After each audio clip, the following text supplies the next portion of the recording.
The communities of Auburn and Leicester and police departments around the state are remembering fallen Officer Ronald Tarentino Jr. It was a year ago when the Auburn police officer was shot and killed during a traffic stop. Since then, there's been an outpouring of support for the Tarentino family and the Auburn Police Department.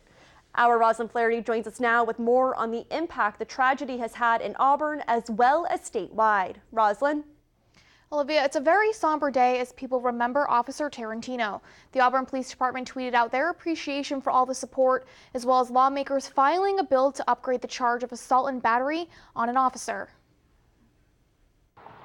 A makeshift memorial still stands near the scene where Auburn police officer Ronald Tarentino Jr. was killed a year ago Monday. The memories of that night are still fresh in most of our minds. Auburn Fire Captain Justin Brigham was one of the first responders at the scene.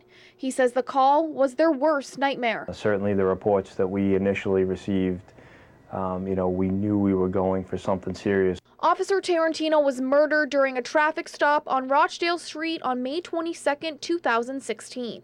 State Representative Paul Frost lives on the same street and says it was a very surreal moment. You just woke up the next morning and you were numb. Frost says he and local lawmakers drafted a bill upgrading the charge of assault and battery on a police officer causing injury to a felony.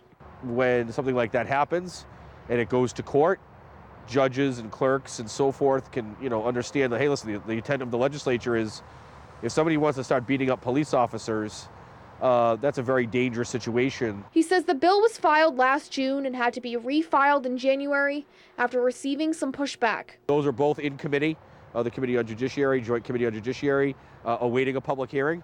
And once that happens, we'll go from there with the process. Frost says the outpouring of support for the Tarentino family and the Auburn Police Department in the year since the officer's death has been overwhelming. The town of Auburn won't forget, they haven't forgotten, they'll always remember, and they will be there for the Tarentino family. Representative Frost says they also have a bill before the legislature making a part of Route 9 in Leicester and a part of Route 20 in Auburn named after Officer Tarentino.